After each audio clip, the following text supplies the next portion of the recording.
A student told LSAC they only needed 25% more time on the LSAT because that's what their university gives them, so that's what they asked for.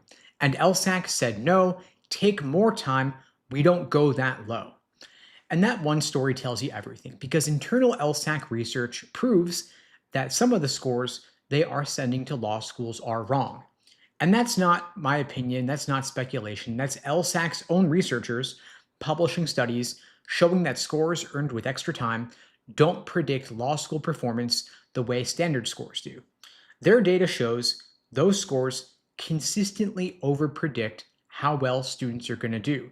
The score says top quarter, but the law school grades come back bottom quarter. And law schools don't know who had extra time during the test. They see one number, there's no flag on the score, there's no asterisk on the score. They treat every score the same, even though the organization that produced the score has published research saying they shouldn't. Now, on top of all that, approved LSAT accommodations have increased 34x in the last decade. 34x. The approval rate is 98%. And by the way the rules are currently written, an estimated half to three quarters of all LSAT test takers could probably qualify for extra time if they tried. Now, extra time boosts LSAT scores by about one standard deviation, roughly 10 points. That would turn a 163 LSAT score into a 173 LSAT score. Now, I've been teaching the LSAT for 20 years now. I've coached thousands of students, many with accommodations, many without accommodations. Now, a lot of my own students have accommodations, and some of them are probably watching this right now. And so if that's you, I want you to hear me say this directly. If you qualify, get accommodations. I tell you that in our coaching sessions, I'm saying it here too. But I do want to give you the full picture. And the full picture includes research that most LSAT tutors and admissions consultants won't touch. Now, I raised my own LSAT score from a 152 to a 175 under standard time to conditions. And so I know what it takes to perform with that time constraint.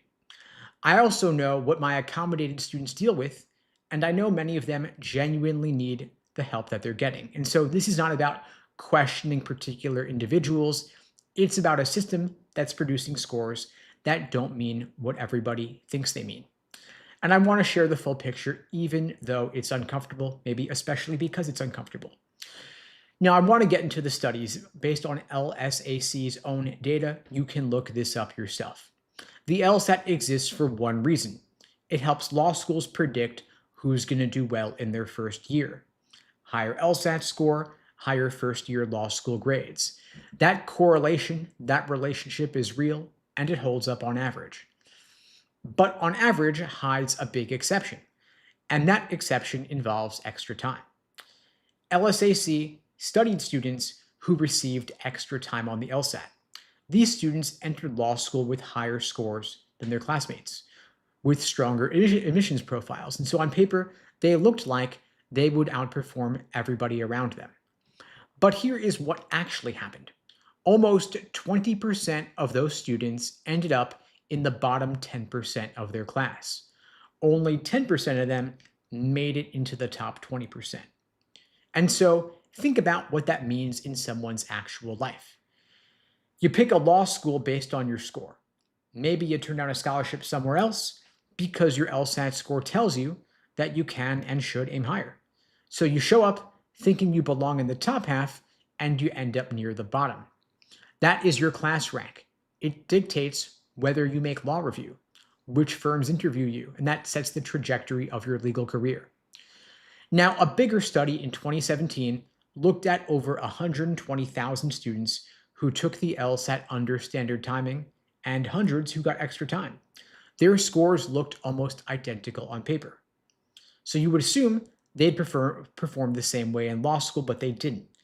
The extra time group earned significantly lower grades on average. Now, here is the part that should really concern you. Law schools make admissions decisions using a formula that combines your LSAT score and your undergraduate GPA. That is the admissions index. And that is the number they actually use when making admissions decisions.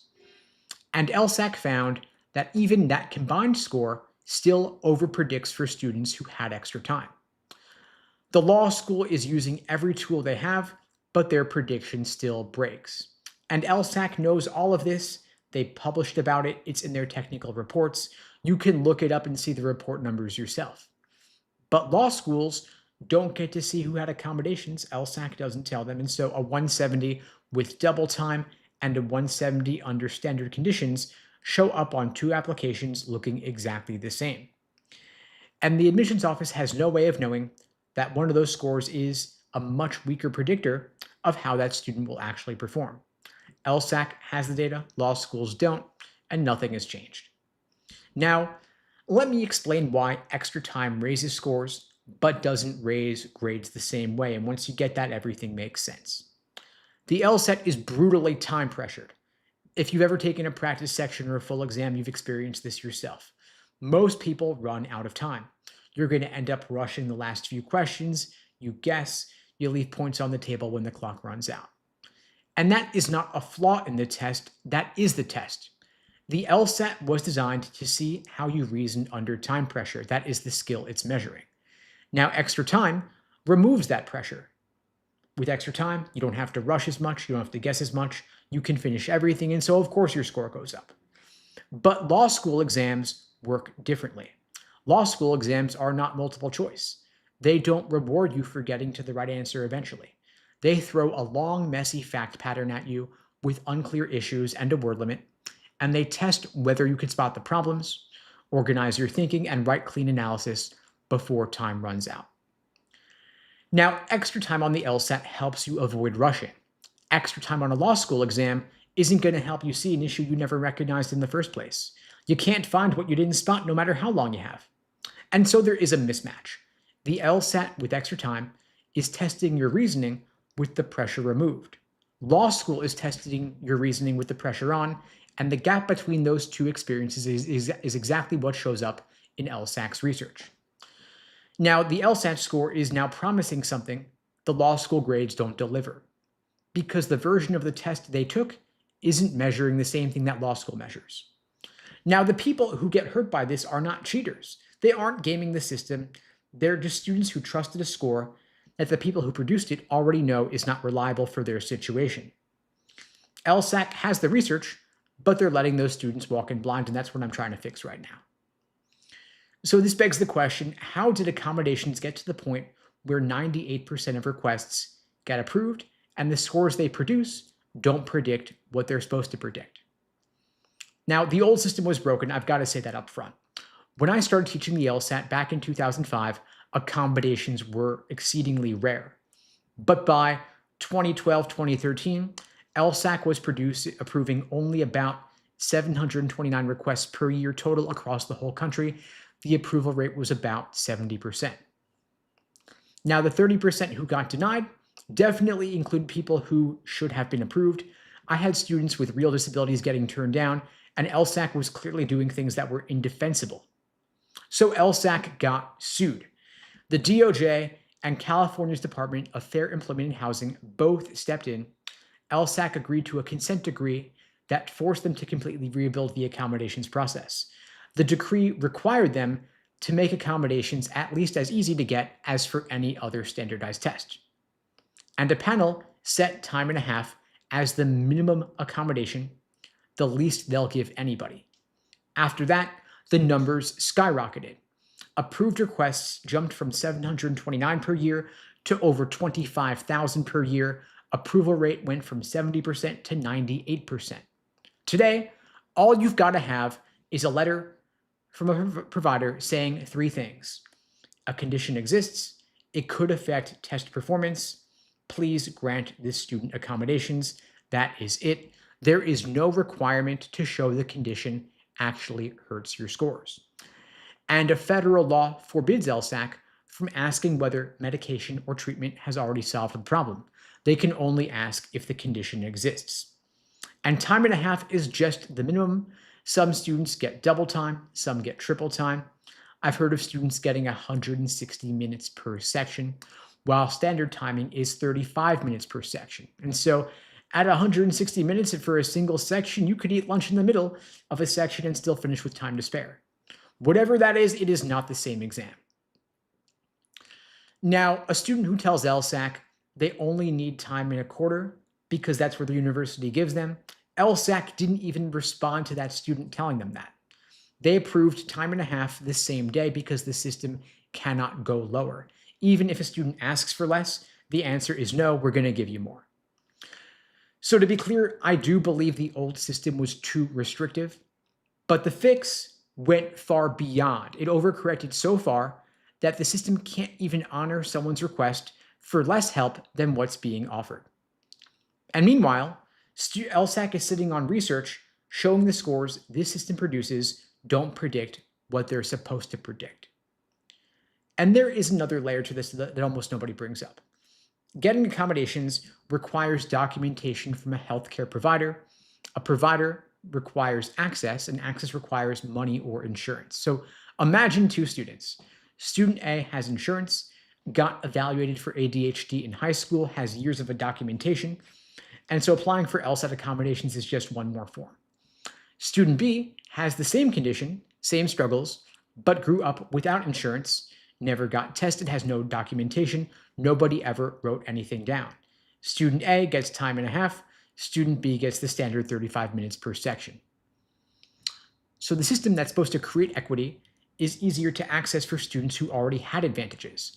And the students who need the most help, low income, first gen, uninsured, are the least likely to get it. And so when I started, accommodations came out maybe once or twice per year. And the students who had them had serious conditions. There was no ambiguity about it. But now the range has changed completely. Students with profound disabilities who clearly need every bit of support, and students who got a letter after one session with a therapist. The system processes both the same way, same form, same 98% approval rate, same time and a half minimum. Now, I've watched the shift over the last few years where students who aren't sure they need accommodations feel like they have to get them because they know everybody else is getting them, and so skipping that process feels like giving away points. And so when the system makes you feel foolish for not applying, something has clearly broken. And there's a problem here that no one's talking about, which is that bar exam accommodations are much harder to get. They have much stricter standards. And the biggest factor in getting approved for them is a documented history of accommodations throughout school. And so let's say you had no accommodations in undergrad, you get diagnosed before the LSAT, you're approved at 98% rate, score goes up, get into a better law school, get more scholarship money, you get accommodations in law school also, and 3 years of extra time on every exam. But then you sit for the bar and the accommodations might not be there. And so if you relied on extra time for 4 years and it disappears on the most consequential test of your career, that is a serious problem. You don't want to be in a position where the support gets pulled away at the worst possible moment. And what makes it worse is that LSAC's own research shows that extra time scores overpredict law school performance. And so the same pattern that plays out between the LSAT and law school could play out between law school and the bar. The accommodations help you get in, but they don't guarantee you'll perform the same way once the conditions change. And so what should you actually do with all of this? If you have a documented condition, of course, apply for accommodations. The score boost is real. The scholarship money is real. Don't prevent yourself from getting what you are entitled to.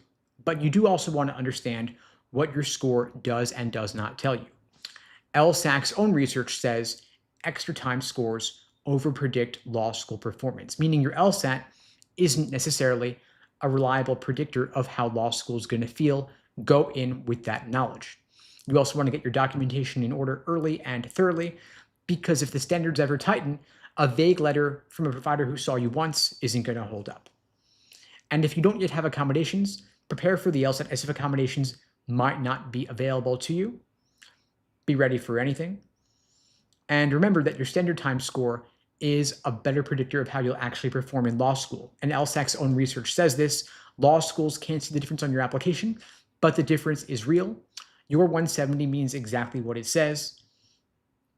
And you also want to build some cushion into your law school list. Know that what you've accomplished under standard conditions is harder than it's ever been. Now, here is what I think should change. I want to go on the record about this. The most obvious fix would be to redesign the LSAT so time matters less. Make the questions harder and give everybody more time. move the difficulty from speed to reasoning, because if time stops being what makes the LSAT hard, extra time stops being an advantage. Nobody has to lose accommodations. Nobody has to get flagged. You just got to stop breaking the LSAT based on the clock. And LSAT scores would actually predict law school performance better, because law school is about reasoning under complexity, not about the timing. Now, if you're looking for help getting your LSAT score up with or without extra time, with or without accommodations, I'm happy to help you out. I'm offering free LSAT tutoring for everybody watching this now or later. The link to book that free tutoring lesson with me is unpluggedprep.com/start. The link is below this video on YouTube, pinned in the chat on YouTube, in my bio on TikTok and IG as well. That is an open offer for everybody watching this now or later. Happy to meet with you personally and talk you through your situation to help you get from your current starting point to your goal score whenever you're taking the LSAT, whether it's in June or August, September, October, November. I'm here to help you out. For those just joining, I run these lives every single weekday, same time, same place, 2 p.m. Eastern, 1 Central, 11 Pacific, here on YouTube, TikTok, IG, wherever you're watching this. If you find this helpful, please spread the word. The only way this grows is through word of mouth. I don't do any advertising for these lives, and the algorithm doesn't really boost them because they can't run ads during them. So I do appreciate your support in spreading the word. Now I see a bunch of questions here in the chat. I'll get to as many of those as I can. Just feel free to keep dropping them in. I'll get to them as I can. Crazy Sue's asking, do you have an online program? Yes, I do. So everything we do is online. We used to do in-person classes back in 2019 and prior, but then with the pandemic, we just moved everything online and haven't really looked back. And so we offer personalized private one-on-one coaching programs, all online, all remote, over video chat. We offer comprehensive on-demand courses online. We have small group coaching, personalized custom study plans. You can go to the link in my bio on TikTok and IG for more information. And of course, we try to personalize every program to the individual student. And so if you want to meet with me personally to talk through what your plan could look like, you can book the free tutoring with me and we could talk through it more. Happy to meet with you personally. It's an open offer, by the way. Let's see. Job is asking, so if I go to law school without accommodations, does it mean I have a higher chance of being at the top of my class? If you achieve a top LSAT score without accommodations, that would make you more likely to be at the top of your class relative to if you had accommodations, just because accommodations decrease the predictive value of your LSAT score. Mustafa asks, for law school, how important is the LSAT compared to GPA? So for admissions purposes, they weigh your LSAT score more heavily. They consider both your LSAT score and your undergraduate GPA, but they give the LSAT score more weight because it's less subject to grade inflation. It's more of an apples to apples comparison with other applicants and has a stronger demonstrated correlation with first-year law school grades and bar passage rates. Clouds is asking, thoughts on a 3.3 GPA and a 1 in 56 LSAT? So when we talk about what are good numbers, good is relative to the law school that you're targeting. So I would ask you, Clouds, what law schools do you want to attend? What's their LSAT median? What's their GPA median? If your numbers are at or above their medians, then your numbers are good. If your numbers are below their medians, then your numbers are relatively weak. And I'll say that for a lot of law schools worth attending, those numbers would be relatively weak, just speaking frankly here. And that's not throwing any shade on you. It's just because it's a competitive process and it's an arms race and the numbers are always rising. And so if you want to go to a top 50 law school, I'd want you to have stronger numbers.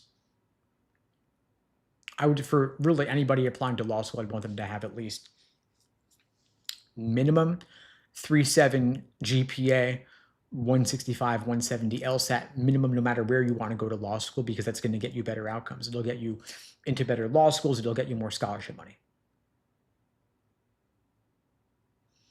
And your GPA is probably pretty fixed at this point in time, of course, but there's still plenty of time and space to raise your LSAT score. The LSAT's offered 8 times a year.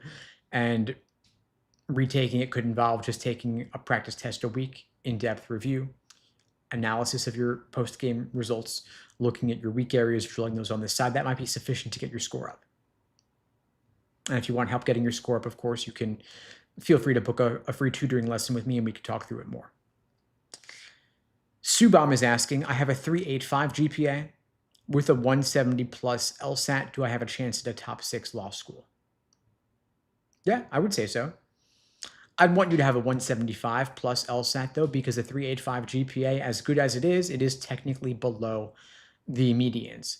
The top 14 law schools all have GPAs of about a 3.9 in terms of the median. So a 3.85 is a great GPA, but it's technically below the median. And so you want to have a relatively higher LSAT to compensate.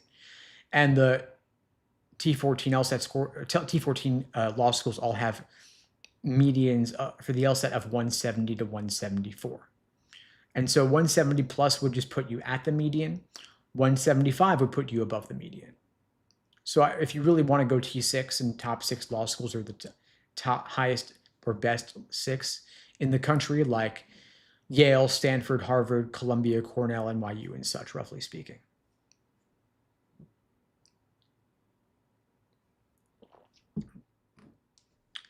Eliza is asking, are you saying if you used accommodations, even if you didn't need them on the LSAT, you will struggle on law school exams and the bar exam? No, I'm not saying that you're going to definitely struggle. I'm saying that if you have accommodations, then your LSAT score would overpredict how well you're going to do on law school exams and the bar exam. In other words, the LSAT is considered a valid and reliable admission test because of its correlation with first-year law school grades and bar passage rates. But accommodated LSAT scores, meaning scores that are earned with extra time on the LSAT, have less predictive power, meaning they overrepresent or overpredict how well someone's going to do on their law school exams and on the bar exam. And so that would give you an inflated sense of what you're capable of achieving. Of course, not saying it's destiny, but on average, accommodated LSAT scores overpredict. They overrepresent. They give an inflated or over-optimistic sense of how somebody's going to do on future exams. And so exams taken under standard timing are a more accurate reflection of how somebody's going to do. Of course, you could still do great on the bar exam and in your law school grades, even with accommodated scores, especially if you just study properly, of course, and give it your full effort. But if in terms of reflecting or predicting someone's raw potential, it would be give someone an overinflated sense of how they're going to do. Tansy's asking, I'm 34. Is it too late for me? Definitely not. There are plenty of folks who go to law school in their 40s, 50s, 60s, even 70s, believe it or not. And so it's not too late. Law schools are not going to look down on you for applying outside of your 20s. If you want to go to law school, go to law school. Just make sure you're doing it with good reasons and that you have your ducks in a row financially in terms of how you're setting yourself up for those 3 years and beyond.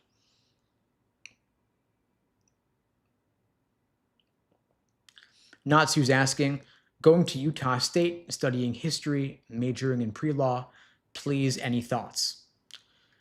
I mean, my thoughts for you are really the same as they would be for anybody still in undergrad, which is maintain a high GPA. That's the number one thing you could do right now. And then once you're a junior, maybe that's a good time to start studying for the LSAT. But if you're a freshman or a sophomore, it's totally fine to just stick with your GPA for now, maintaining a good grade point average, enjoying college, exploring whether law school is really right for you. If you're earlier in college, the LSAT's not going anywhere. But once you hit sophomore, junior year, it's not too early to start thinking about the LSAT and give it 6 months or a year maybe to achieve your fullest potential. Not saying you need to spend that long studying for the LSAT, but the more time you could put in, the better.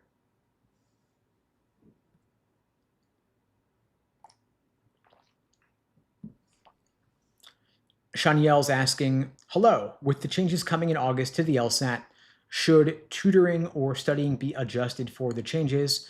I'm 44, LOL. Okay, awesome. Thanks for the question, Shanielle. So in terms of upcoming LSAT changes, the big changes coming up starting in August is that the LSAT is going back to in-person only with very rare exceptions. For the past couple of years, you've been able to take the LSAT either remotely from home or in person at a Prometric testing center. Due to some organized cheating rings with the remote LSAT, LSAC is discontinuing the remote LSAT after June, going back to in-person only, starting in August with rare exception. And so the biggest change would be get ready to take the LSAT in person if you are going to be taking it in person. So then you've got the stress of taking it with other people around you, having to commute somewhere to a testing center. Not a big deal, I think, necessarily. And honestly, I think it's better to take the LSAT in person to avoid a lot of the issues that folks have been experiencing with the remote LSAT. As folks who took the LSAT on Thursday may have been aware, there were a lot of technical issues with the remote LSAT. When you take the LSAT in person, you avoid those technical issues. The other big change starting in August is there's going to be some adjustments to the user interface, the software that you take the LSAT on. LSAC is soon going to release the updated user interface on the Law Hub platform so that you can better simulate what it's going to be like starting in August. But those are really the only changes. The testing format has not changed. You still got 2 scored logical reasoning sections, 1 scored reading comp section, and 1 unscored extra section of either logical reasoning or reading comp. Jerry's asking, how hard would it be to get accommodations to take the LSAT remotely? That's a very good question. I'm curious about it myself. The truth is that nobody really knows. LSAC has not given a detailed rundown of how to go about getting accommodations to take the LSAT remotely when they go back to in-person with rare exceptions. They have said there's going to be accommodations for medical situations, like if you have some sort of medical hardship in traveling to a testing center, or if you are geographically located very far from an in-person testing center, they may allow you to take it remotely. But they haven't given a lot of details on that, maybe because they don't want people to try and game that system.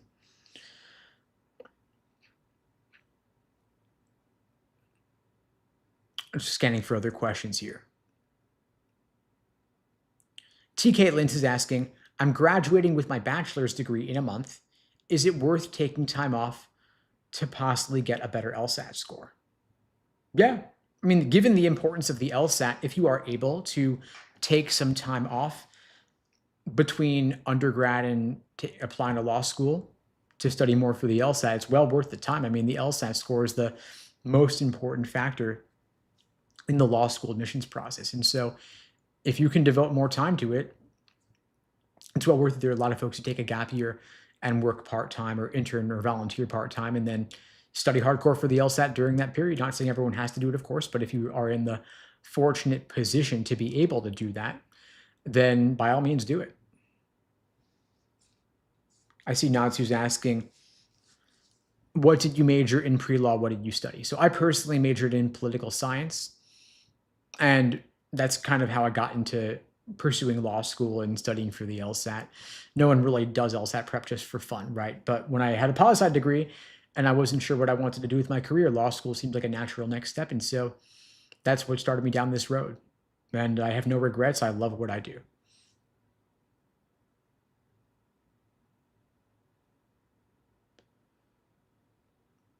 Zach is asking, consensus you've gathered from the April LSAT. I'm a top 90% placer, and I'm getting in my head about 2 to 4 questions. So the big consensus I heard from April was that there were a lot of tech issues. And so I have no regrets over the LSAT going to in-person for most folks starting in August to avoid all of those technical issues. I think there was clearly some sort of problem on Prometric's end with their servers or technical software or whatever. I don't know the details of what caused the issues, but I'm glad that most people will be able to avoid those issues by taking it in person. I think the remote proctoring has been a total disaster. But if you're talking about stressing over the questions on the exam, the thing is that there is no one April LSAT. There are multiple LSAT test forms used for every single LSAT administration. Because given that the LSAT is not administered at the same time for everybody, it's administered over the course of a couple of days throughout the day. Someone who took the LSAT Thursday morning could tell their friend taking it Thursday night or Friday morning what was going to be on it, right? So to avoid issues with the integrity of the test, to maintain the integrity of the test, they've got to be able to have multiple test forms and kind of mix and match them so that no one really knows what's going to come.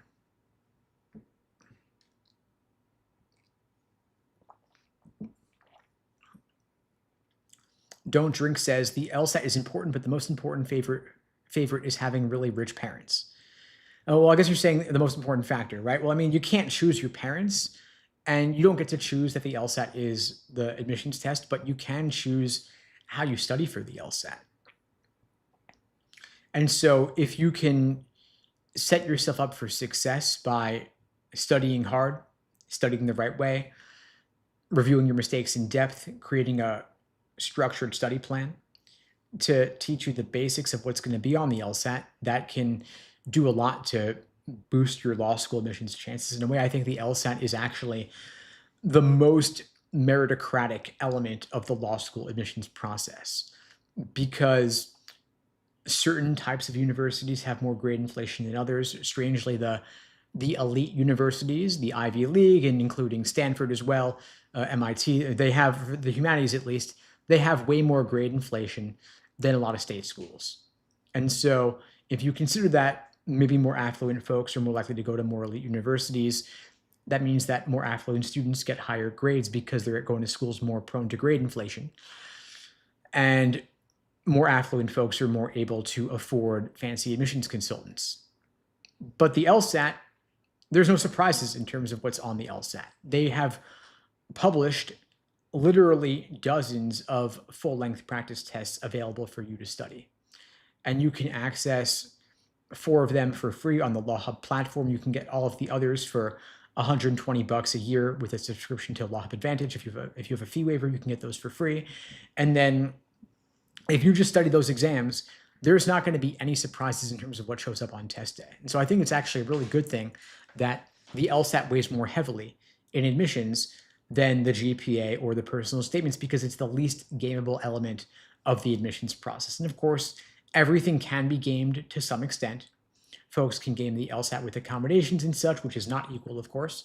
But that aside, it's still relatively less gameable than the other elements. And so it's the worst factor except for all the other factors. And so I'm glad that it's here. I'm glad it plays the role that it does, because the system is imperfect, but I don't think there's any better way to do it than using the LSAT. Matrix Invader's asking, if you want to get as close to a full ride to law school as possible, you've got to be scoring above 171, right? Well, I'll say this. I mean, the higher your LSAT score is, the more scholarship money you're going to get. And getting a 171 certainly puts you in a relatively better position to get a full ride than scoring below 171, but it's all relative to the school that you're targeting.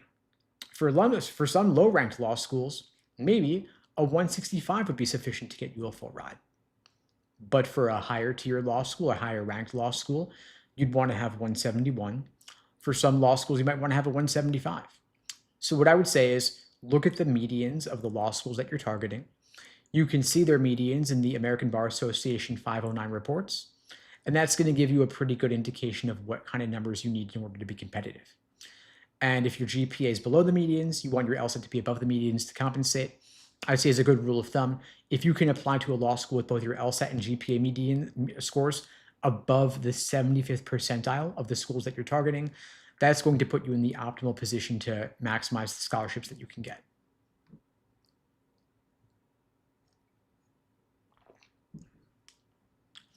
Ryder's asking about the tech issues on the April 9th LSAT. So I covered this a lot in my video on Friday. It was the live I did on Friday. If you go back a couple days on the YouTube channel, under the live tab, you'll be able to see what I had to say about that. But yeah, there were a lot of tech issues, and I'm glad they didn't continue. And I'm happy that they're going back to in-person for most folks starting in August.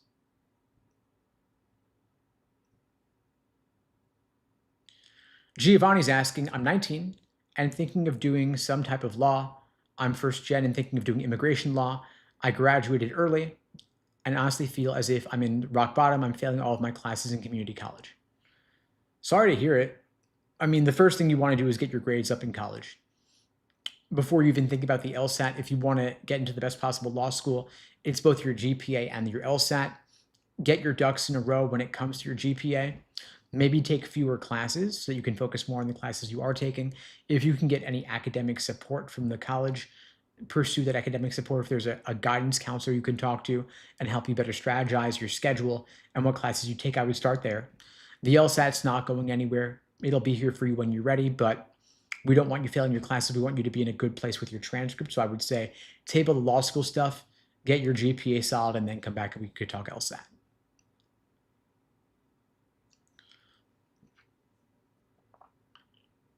Ali's saying, a friend of mine dropped out of law school 2 months into 1L, has W's on the transcript, looking to go back.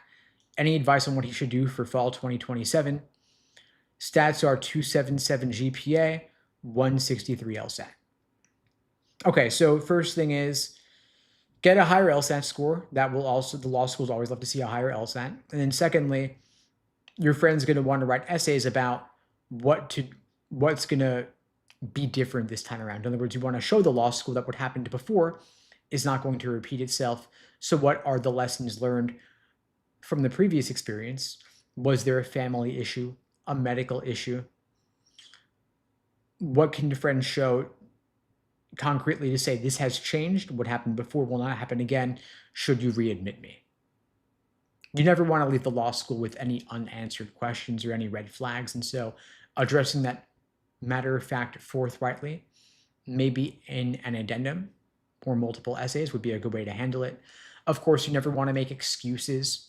You don't want to blame other people or throw a pity party. Just state matter of factly what happened and why, and here's why it won't happen again. And by the way, folks, for those of you just joining, I'm offering free LSAT tutoring for everybody watching this now or later.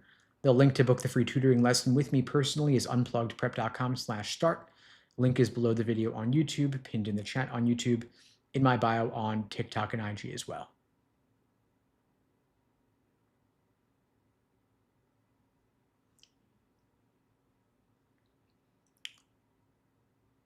Nate is asking, I'm a first-year college student with double major, have a 4.0 GPA. I can graduate a year early. Should I? I mean, if you can maintain a great GPA throughout college, then why not graduate early? Save some money on your tuition for college, finish law school a year earlier, spend another year on the opposite end making more money as an attorney. Doesn't seem like a bad path to me. What I would recommend, though, is making sure that law school is truly what you want to pursue. You've still got a couple years. Your career goals could evolve. They could change. But maintaining a 4.0 GPA throughout college is definitely going to help you regardless of what you end up pursuing. You might also look into internships in between semesters over the summer, perhaps, to explore law. Make sure it's really what you want to do. Get some work experience under your belt to show law schools that you're not just an academic superstar, but also have the real world concrete experience there to back up your law school application.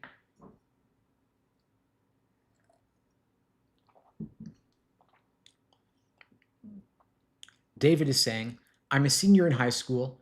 I got an internship at a law firm. Should I focus on the LSAT right now? No, I think that's premature, to be honest. I would say enjoy the internship, explore that, enjoy college, maintain a good GPA there.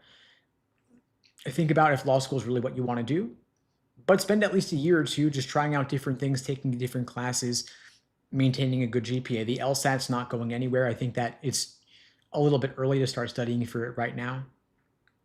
Your score is good for 5 years, but you could come back a year from now and you'd still have enough time to rock the LSAT.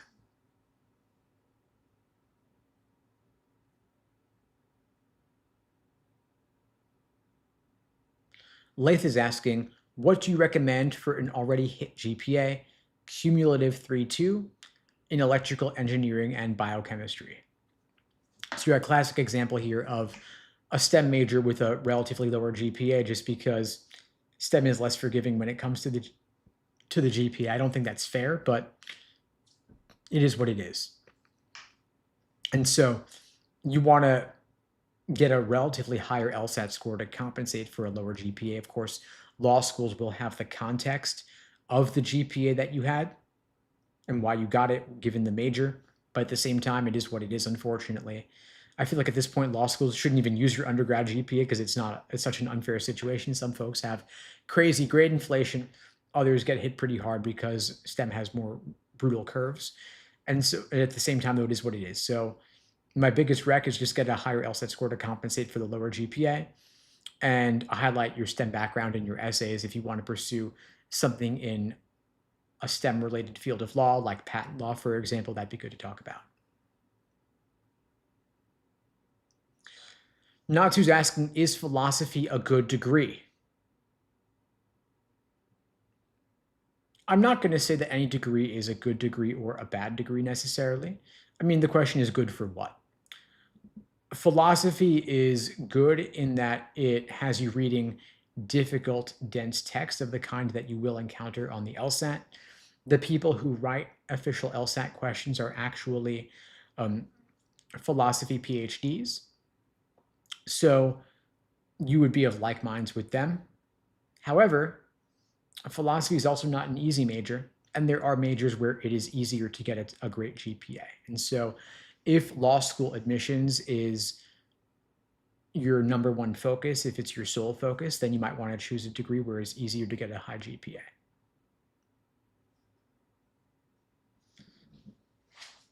Nate is asking, how far before taking the LSAT should you start studying?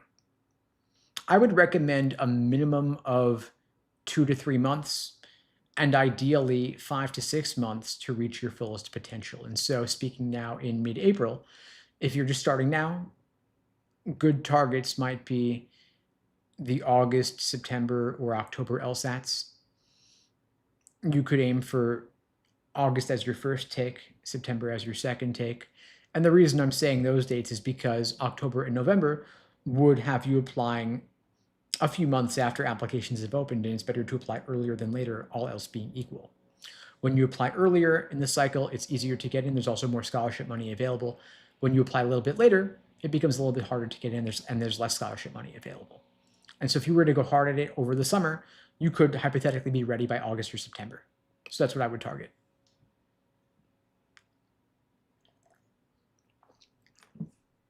Matrix Invader says, with a 175, you could likely attend a well-ranked law school for free if you chose. Why don't you want to? Because I'm happy doing what I'm doing right now, and I couldn't do what I do now and also do law school. I mean, I'm pretty busy between coaching LSAT students, running my company, doing these lives, creating explanations and free resources. Law school is pretty demanding, and I love what I'm doing right now. I mean, maybe for a second career or in another life, I would definitely want to pursue law school. It seems pretty interesting to me, but I love what I'm doing now, and I get to live vicariously through all of you and my former students hearing stories about what law school is like. And so maybe one day, but for now, I'm happy where I'm at.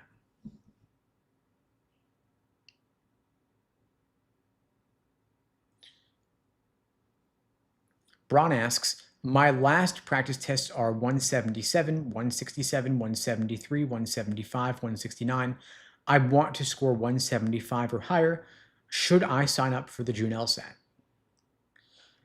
So there are definitely some fluctuations here. We've got a 10-point range, 177 on the high end, 167 on the low end. I want to certainly narrow that variability a bit, but you've hit 175 plus a couple of times. So given that you have nearly 2 months, I'd say go for it. Law schools don't average multiple LSAT scores. They only take the highest score on your record. And so why not take it in June? Hope to score on the high end. And now, of course, study hardcore between now and then, but you could always retake it in August. And given that only the highest score counts, there's really no downside. You do worse, no big deal. You do better, great, now you've got a higher score on your record. So the question would ultimately be, what can you do in your prep over the next few months to hit the high end and get that 175 plus on test day? Raise your average, raise your baseline. If you want to talk through your prep plan, figure out a more efficient course of study to help you get to 175 plus, you can book a free LSAT tutoring lesson with me personally. Happy to help you out. The link to book that free tutoring with me is unpluggedprep.com/start. The link is below the video on YouTube, pinned in the chat on YouTube, in my bio on TikTok and IG as well. That's an open offer for everybody watching this now or later, by the way. Nate is asking, wait, law schools can't see every LSAT you took? No, they can see every LSAT score on your record, unless you cancel your score, but they only take into consideration the highest LSAT score on your record. And then for the reason for that is that law schools only need to report the highest score on your record to the American Bar Association, which in turn is where US News pulls their data from for inclusion in the law school rankings. And so for that reason, even if they can see multiple scores, they only have incentive to care about the highest score on your record. I see Ali's asking, what would you say are some pretty bad reasons for wanting to go to law school? Okay, bad reasons for wanting to go to law school. I like to argue. My parents want me to. I want to make a lot of money. Those are the biggest ones that come to mind. Not saying that you definitely shouldn't go to law school if you want to make a lot of money, but there are other ways to make a lot of money that might be easier paths for you in particular that wouldn't necessarily require going to law school for 3 years and spending the money on tuition, not working during that time. If you have as Natsu says, go into finance if you want to make a lot of money, that's an alternative path. I think that if you are curious about whether law school is right for you, a couple of things you could do. One is getting an internship or work experience at a law firm or working with an attorney. I would talk with attorneys directly. I would get a concrete sense of what it's like to work in a particular field, see if you can shadow someone. Have some in-depth conversations with attorneys for sure, though, because this is 3 years of your life. It's the trajectory of the rest of your legal career, and it's a lot of money to spend on a JD, not to actually pursue the practice of law. And if you could spend a couple of hours just talking with people, and you get a much better informed decision about whether law school and the law is the right path for you. But don't do it just because you watched Suits or Legally Blonde or Better Call Saul and you feel like that looks like fun. Pop culture and the media is not an accurate representation of what law school is actually going to be like or what the practice of law is actually going to be like. Talking with attorneys will give you a much more concrete sense and get a variety of perspectives too, because you don't want to over-index on any one or two people who may be idiosyncratic or their opinions may not reflect a average or consensus of what the reality is. But if you talk to 5 different people, LinkedIn is fantastic for this, by the way. People will happily talk with you for 10, 15 minutes. Even that could be a world-shaking conversation for you. It's worth exploring. And Natsu's asking, is law school 3 years or 4 years? Law school is 3 years. After earning your bachelor's, 3 years of graduate school.